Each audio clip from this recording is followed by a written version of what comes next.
ね、話し合いもしないでさ、一方的にいつも来て、こそこそと夜中来たりさ、朝方来たり、もう今後はやり方が汚いですよ。話し合いましょうよ。ちゃんと住民が納得するような。いつも一方的じゃないですか。何度も言うようですが、沖縄に米軍専用基地の 75% を押し込んでいてね、何が今日の前の病棟ですか。もっと沖縄の人たちのことも考えてくださいよ。作業開始。本出動外だぞ。全員押してからな、俺を押してるからな。全員座れ。ゲート開けろ。ゲート開けろ。腕組め。ゲート開けろ。腕組め。ゲート開けろ。こう継続行為違反だ。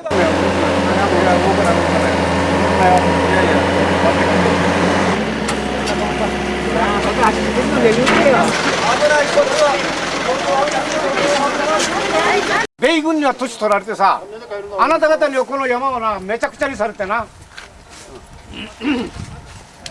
沖縄の人たちがどんな苦しい歴史やってきたか分かる？この60年の苦しみをな、それに耐えてきているんだよ、僕らは。あなたは任務かもしれないな。我々はここでの歴史的な任務だよ。次の世代にこのような歴史を与えない。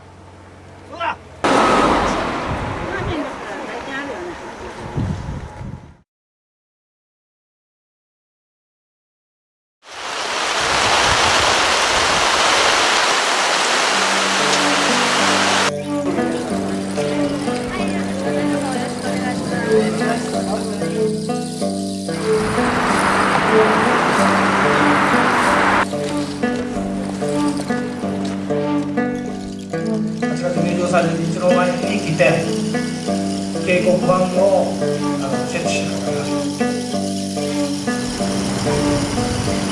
陳情第88号高井空襲。これは自主アセスと言われておりますけれども、これはアセスの専門家の立場からは断じてアセスではないやんばるの森も非常に自然が豊かだが、その中でもヘリパッド予定地は最も自然が残されている地域。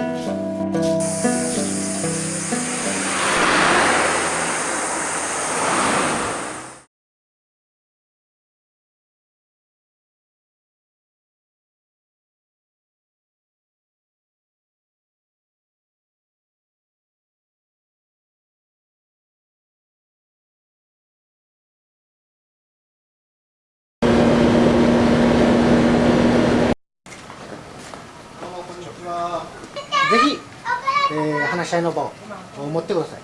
お願いします。ご意見とかですね、そういうものについては1月27日にですから、いきなりそういう場ではなくてですね、私たちとあなたたちとちゃんと話し合ったことありますか？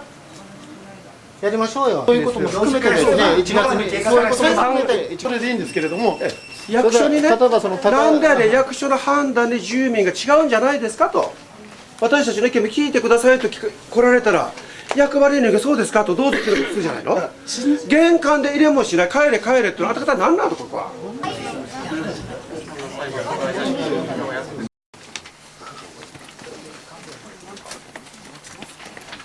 当に住民のこの話を聞いてくださいというのが私たちの訴えでありまして、なんでこういうことをするんだろうっていう、ただ本当に驚くばかりです。高いの皆さん、沖縄の県民は日米安保体制のために犠牲になれと、これが国策だと、その国策に抵抗する者はけしからんと、こういうことをね、決して沖縄県民は許すはずないですし、我々弁護団もですね、この仮処分を粉砕するために、頑張ることをですね、お互い決意をしているところでございます。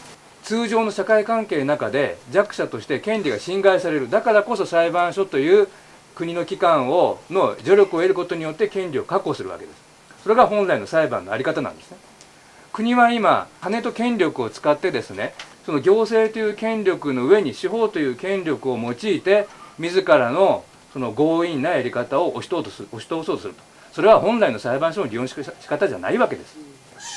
このようなやり方をすること自体がまさに国がやっていることの不当さを明らかにしているものだと思うんですよね。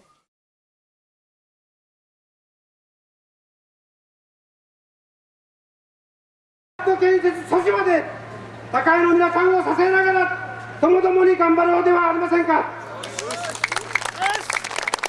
本日はこんな素晴らしい場所で戦争の訓練をしていることの恐ろしさ、ここで訓練をした兵隊たちがイラクなど他国で罪のない人たちをたくさん殺しているという現実を知り、どうしてもどう考えても耐えられないことで何一つ正しいと思えることがありません。